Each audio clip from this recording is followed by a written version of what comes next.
Hey everybody, welcome to a kind of a unique uh, YouTube live for AquaLocate live from the road in Texas. We're on our way back from a couple days of both surveys and field training during those surveys. So we had an opportunity to train a new field operator while we were on these surveys. The demand for exploration is quite high right now. And so, with our normal survey crew on vacation, I had to come out and do this. I haven't done this for a couple of years, so I got to test my skills. After 25 years, I found that it was pretty easy to go back to doing it. Once when you're learning how to do this exploration with our equipment, which is actually quite relatively easy to learn as compared to some other geophysics. Um, Once you get your kind of your muscle memory developed and you've learned some of the tricks and things that you need to know during field operations with the GF7 or PL24, you can come back to it pretty easy. It's quite easy to do.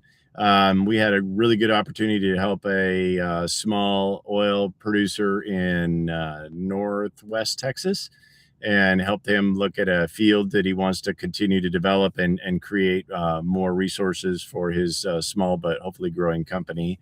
We did that on Monday. And then after that, we drove to Ruidoso, New Mexico, stayed the night there. We actually went to dinner at a place called K-Bob's. If any of you have been anywhere in New Mexico, you're probably familiar with that restaurant. That restaurant's actually owned by a client of ours that we helped in New Mexico. The Flying W Diamond Ranch owns that, and we had the opportunity to help them on a project a couple of years ago, and they ended up drilling quite a good well behind some of the work we've done. If you guys have any comments or questions, please post them here. If I don't get them to them today, this is going to be maybe a little bit abbreviated because I'm just sitting here in my truck with a great background and a truck stop, so I could talk to you guys. But if you have questions, please fire away. I'll do my best to capture them now or answer them now. If I can't, I'll get to them on the next YouTube live. After Monday night, once we got into Ruidoso, we had dinner at that place, and then we took off early in the morning to head to Cloudcroft, and we had a pretty cool experience. I haven't seen an elk in a long time, and we were driving when we left Ruidoso, not far outside of Ruidoso. We saw our first really big bull elk, and on the way to Cloudcroft, which is about an hour and 20-minute drive, we probably saw 20 or more bull elks along the way, all along that way, and probably another 20 or 30 deer, and actually a wild horse herd and many other elk. It was amazing. There were elk everywhere, and our client told us, he warned us, he said, hey, as you drive here, be careful. There's elk everywhere. And he was not kidding. There was elk all along the trip, right up until we got right onto the road that he lives on. We saw elk all the way along there. So that was pretty cool. Anyway, we get to the property, and this particular person has just bought this property. He's actually a Texas resident, but he bought some property in New Mexico. And we had the opportunity to do some groundwater exploration for him in an area that he had available on his 20 acres. It was really beautiful up there. And we took the time to get to know him a little bit and do some work for him. It is a great experience to help people choose the right place or select the right place to drill their new well, or to help them in their existing well water problems. While I was on the way back, we talked to a client that we've helped. He's got a number of, we'll call them non-productive wells. We'll call them failed wells. How about that? And we're trying to help him kind of navigate that problem, because I think between him and his neighbor, they were trying to commingle their resources. They have something like 6 or 8 wells that are either barely producing any water or not any at all. And we like to help with that as well if we can. Obviously, we would like to catch everybody before they drill a well. If they don't need our help, we're going to tell them. We'll do some research for them, and we'll tell them if they don't need our help. But if they do need our help, we'll give them some ideas of pricing and things like that, and kind of help them navigate that process.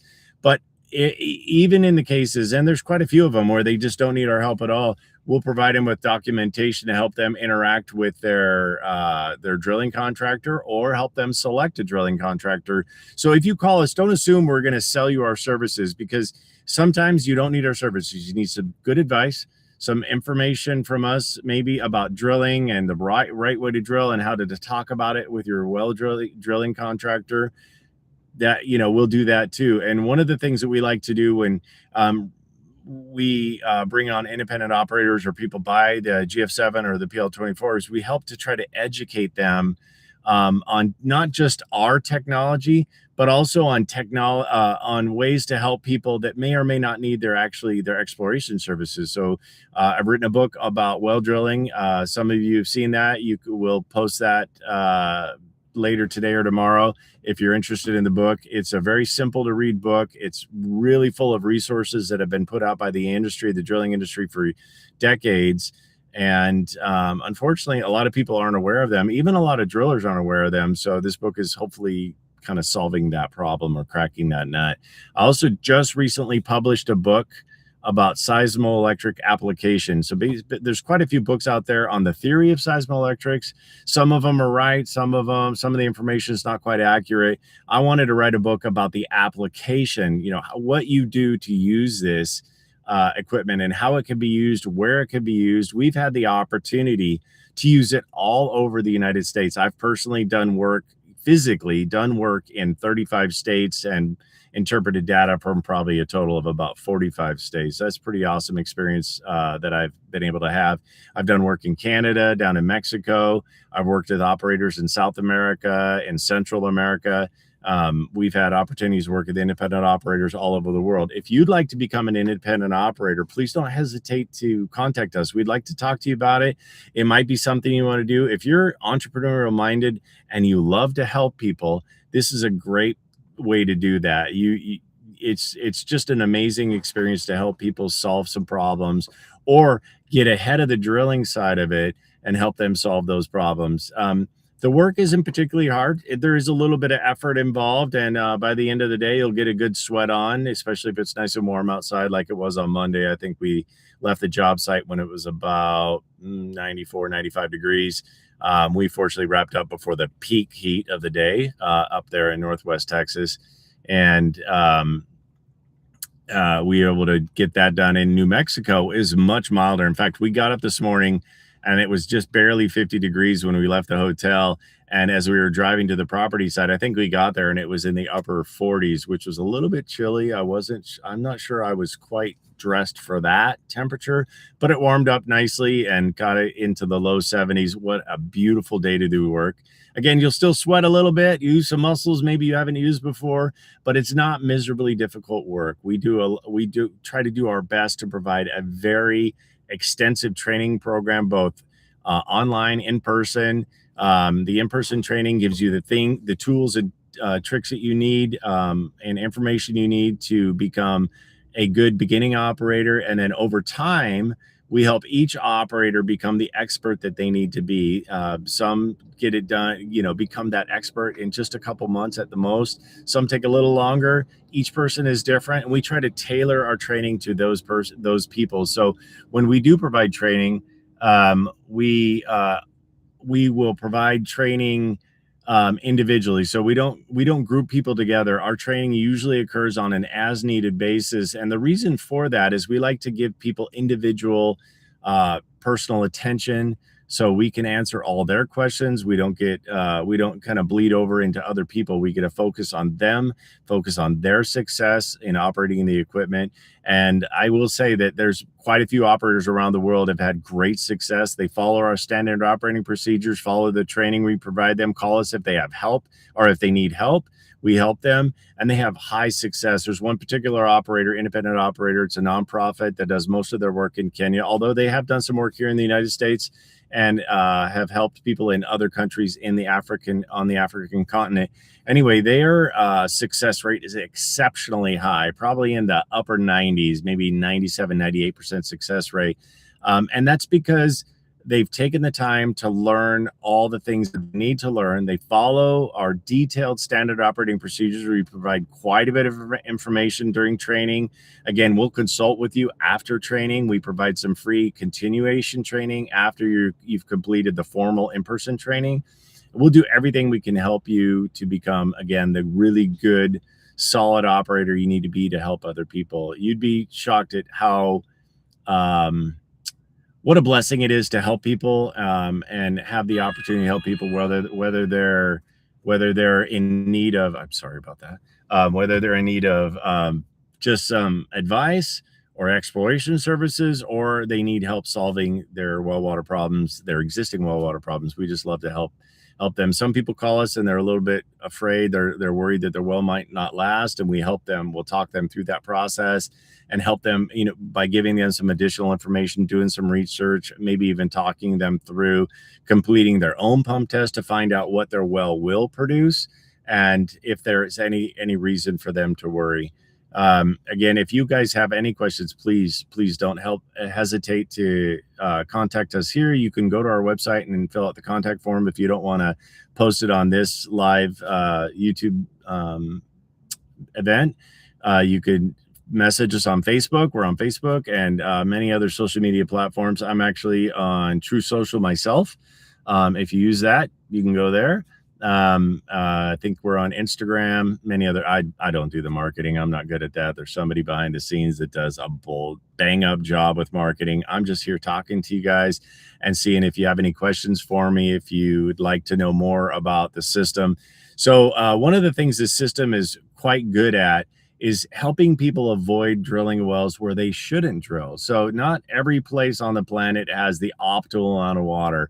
And because our equipment can provide information about quantity, both depth and yield, and even thickness of the aquifer, we can help people identify the best places to drill, but also the wrong places to drill. So if you shouldn't drill a well where you have your perfect location, right where you want your well, and we do testing there, and we show that there's not a significant aquifer there, or there's not enough water for the need that you have, we can help you avoid spending the excessive amount of money that would be spent on a well that didn't produce what you need. In fact, the client that we met with today, that we helped today, he told me his estimate for his one well on his beautiful property in New Mexico is about $44,000. So the money that he spent on our services is obviously money well spent, because if he picked the wrong place, he picked a spot, and we did tests there. And once we get the processing and interpretation done, we'll know if that's the area that he should drill. But if it's not, we've potentially saved him $40,000 from drilling a well,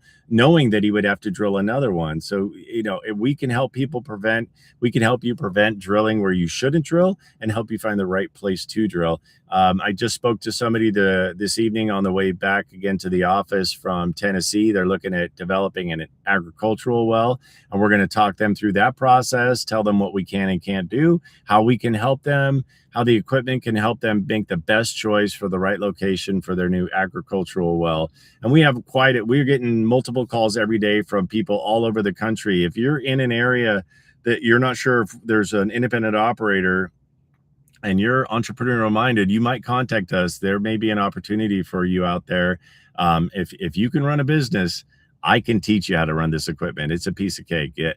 I'm not very good at teaching people how to operate business, but I can teach you how to use this equipment. I've taught people from every walk of life, from a contractor, just a framing contractor or a home contractor, all the way up to a geophysicist. So anybody in between, I've taught them how to use this equipment, and I'm confident that if you're interested, I can help you. I can teach you how to use this equipment appropriately. And if you just give yourself some time to learn it, you will become the operator that you need to become to help people in your neck of the woods, in your region, in your state. You'd be amazed at how many opportunities there are to help people. In fact, next week, I'm sorry, there's a fly in here bothering me to death.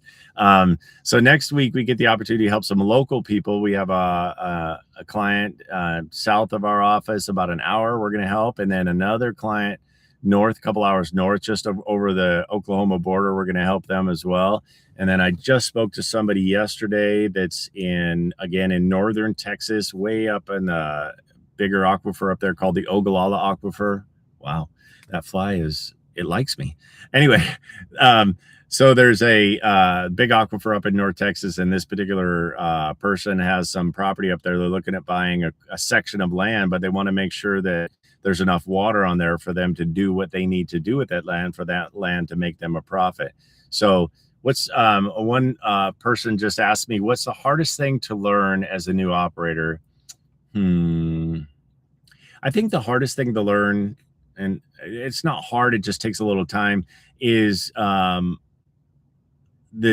data interpretation, but also the field assessment. So when you're out in the field and you're collecting data, you need to learn how to assess the data as you're collecting it and scan the data for quality. Because if let's say you do a test at one site and the data quality is really poor, but you're not aware that it is for some reason, I provide a lot of information, but let's say you missed it and you don't go back and assess the data before you leave the property, you may have to go back and fix that problem in the future. So that can be a little bit challenging in the beginning, but we do provide a lot of videos, a lot of documents on how to learn that and to know what good quality data is and what poor quality data is, so you don't leave the field without that. Also, in that same vein, processing the data properly, providing all the information to the software that you're able to provide, and then interpreting the data, that takes a little more time than learning the field operations. Field operations and becoming a good operator probably takes 30 to 40 sounding sites of you doing it on your own and really kind of building that muscle memory. That's pretty quick. But both assessing the data quality and interpreting the data, that's where a little bit of time is taken. But we're here to help. We provide continuation training after the formal training for that purpose. So we provide 8 individual hours that you can schedule at your leisure whenever you need our help. And we can get through quite a bit of data in each hour so that we can help you become that experienced expert, both operator, field operator, and interpreter of the data. But all operators, all independent operators, not only collect their own data or acquire their own data, but they process and interpret their own data, which makes it really nice, because you don't have to come back to us and pay us extra money for interpretation. We're going to try to teach you to become the best operator you could be. The farthest location I've traveled for AquaLocate. Here's another question from Rebecca Miller X. What's the furthest location you've traveled for AquaLocate? Furthest location, I think I'd have to say Australia, maybe. Yeah, probably Australia, because it's on the other side of the world. That's probably the furthest. I've been probably about 6 hours from Sydney, out in the middle of nowhere on a farm in Australia. And I was doing 2 things during that opportunity. It was about 15 years ago, because it was right before our oldest granddaughter was born. We were in Australia, and we were about 6 hours again out of Sydney, west of Sydney. And I was helping a farmer locate a new site to drill as well. And at the same time, train a new independent operator of what was then called the GF 3500. That was a pretty cool experience. We've also had the opportunity to be in New Zealand a couple times. So there's been a number of places that we've traveled, but that's probably the furthest away that I've been from, I guess you would call, my home base or my office. And we've had lots of experiences. We got trained in England in 2001. That was an amazing experience. By the way, if you're in another country and you want this equipment, you can deploy it in any country, and you want us to come to you for training, we can work that out. We can figure that out. It's been a really pretty awesome opportunity to help people in other countries. We've traveled to Australia, New Zealand for training, Mexico for training, Canada for training. We've been to England for our own training. So it's a pretty cool experience to be able to visit people in their own space. We'll also do that in the United States with some exceptions. If you're in a state that you'd like us to come to you, we can talk about that and see how we can facilitate that. Sometimes that's the best way to do it. So just give us a call, message us here, message us on Facebook, fill out our contact form. Well, my time is coming to an end, you guys. From the road, I just wanted to say thank you for listening. Thank you for interacting with me. I love talking to people and talking about what we do. If you want to know more about what we do, please call us at 800-251-2920. Go to aqualocate.com, fill out the contact form. There's a lot of information on there. There's links to my new books. You can go there as well. Contact us anytime. We would love to talk to you. Have a wonderful day, and we'll talk to you soon. Hopefully sooner rather than later. Take care. All right.